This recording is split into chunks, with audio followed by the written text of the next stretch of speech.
The life of Marcus Aurelius, the greatest Stoic emperor in history. Stoic Lavus Marcus Aurelius Antoninus, 121 and 180, the philosopher king in an age of turmoil. 1. Origins and early life. Marcus Aurelius was born on April 26, 121 CE in Rome, into a prominent aristocratic family. His birth name was Marcus Annius Verus.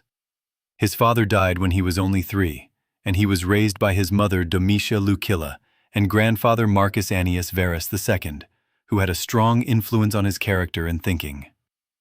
From a young age, Marcus was known for his calm temperament, humility, and strict self-discipline.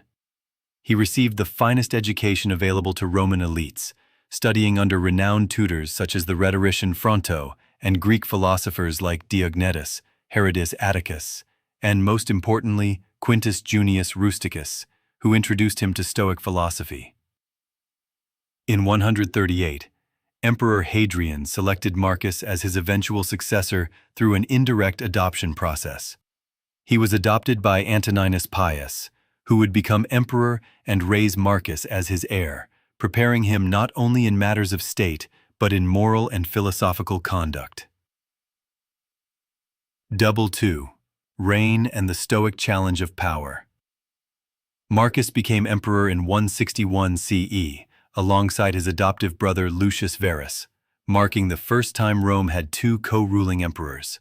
His reign was immediately beset by crises, a war in the east with the Parthians, a devastating plague, and barbarian invasions on the northern frontiers.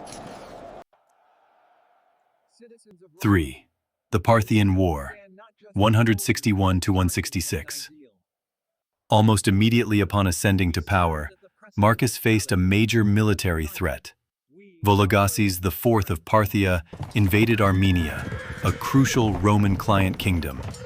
Roman forces initially suffered a humiliating defeat, and the general Severianus committed suicide. Lucius Verus was sent east to command the war effort, though the real credit belongs to generals like Avidius Cassius and Statius Priscus. They reclaimed. Armenia reinstated a Roman-friendly king and launched a major campaign into Mesopotamia, capturing key Parthian cities including Seleucia and Ctesiphon. However, these victories carried a hidden cost: the Antonine Plague, likely smallpox, which spread from returning soldiers and ravaged the empire, killing millions and severely weakening Rome's manpower and economy. 4. The Marcomannic Wars, 166 to 180, Rome's northern frontier in flames. Barely recovering from the Eastern War, Marcus had to turn his attention to the Danube frontier. Germanic tribes such as the Marcomanni, Quadi, and Iazyges crossed the Danube and attacked Roman provinces, even threatening Italy itself. Unlike many emperors before him, Marcus personally led military campaigns, enduring the hardships of camp life alongside his soldiers. From 167 to 175, he fought tirelessly to repel the invasions and attempted to create new provinces, Marcomannia and Sarmatia, from conquered territory. This plan was interrupted in 175 by a rebellion from Avidius Cassius in the east. Thinking Marcus was dead, Cassius declared himself emperor. But Marcus chose the path of clemency, pardoning Cassius's supporters and avoiding a bloody purge. This act was a powerful demonstration of his Stoic ideals in practice. 5. Lawgiver and administrative reformer. Beyond the battlefield, Marcus was a capable and conscientious administrator. He reformed legal procedures, expanded protections for slaves and orphans, and insisted on senatorial consultation, even though his absolute power did not require it. He also strengthened the structure of provincial governance and reduced corruption. His respect for the Senate and his self-restraint in the use of power distinguished him from many rulers of his time. In 166 CE, during the reign of Marcus Aurelius, A Roman delegation arrived at the court of the Han Dynasty in China. Chinese historical records state that this group claimed to represent Andun, i.e. Marcus Antoninus, king of Dakin, the Roman Empire. This event marked the first officially recorded contact between Rome and China, although it was likely a group of merchants rather than true diplomats. The encounter reflected the peak of east-west trade along the Silk Road and maritime routes, as Roman goods such as glassware, gold, and jewelry were found as far as Guangzhou and Okio in modern-day Vietnam. However, this exchange may also have brought unintended consequences. The Antonine Plague is believed to have spread westward following such interactions, causing devastating losses throughout the Roman Empire. John Moore 6. Marcus the Stoic. The Meditations.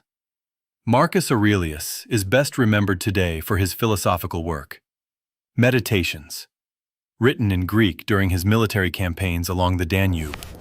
This private journal of self-reflection is a masterpiece of Stoic thought, written not to impress, but to remind himself of virtue, duty, and the impermanence of life. Key ideas from the Meditations include: live each day as if it were your last, without frenzy, without laziness, without pretense. You have power over your mind, not outside events. Realize this, and you will find strength. He taught himself, and his readers, to meet suffering and uncertainty with calm dignity and moral clarity. His writings influenced generations of thinkers, from Renaissance scholars and Enlightenment monarchs to modern leaders and philosophers. John 1/4. Death and Succession. Marcus Aurelius died on March 17, 180 CE, at Vindobona, modern-day Vienna, likely from illness contracted during the campaign. His ashes were returned to Rome and placed in Hadrian's mausoleum. He was succeeded by his son Commodus, a decision later widely criticized. Commodus, unlike his father, was erratic, cruel, and indulgent, ushering in a period of decline for the empire. The decision to pass the throne to his biological son rather than a chosen heir broke the tradition of the 5 good emperors and is seen by many historians as the end of Rome's golden age. 9-8. Legacy of a Philosopher King. Despite the chaos of his reign, Marcus Aurelius left behind a towering legacy. He is remembered as a just ruler, a wise philosopher, and a man who upheld virtue in the face of war, disease, betrayal, and personal sorrow. His reign marked the end of the Pax Romana, the long peace that had sustained Rome for over 2 centuries. But in character and intellect, he embodied the best of Roman ideals. Marcus Aurelius remains one of the rare figures in history to wield immense power and yet stay humble, thoughtful, and self-governed. His meditations continue to offer guidance to those who seek wisdom in an uncertain world. Thank you for taking the time to watch the life journey of Marcus Aurelius, the greatest philosopher king in Roman history. Through this video, I hope you've not only gained insight into a man who once carried an empire through chaos, but also found inspiration in the Stoic spirit he left behind. If those values resonate with you, keep spreading them. Because as Marcus once wrote, what is good does not perish if it is passed on.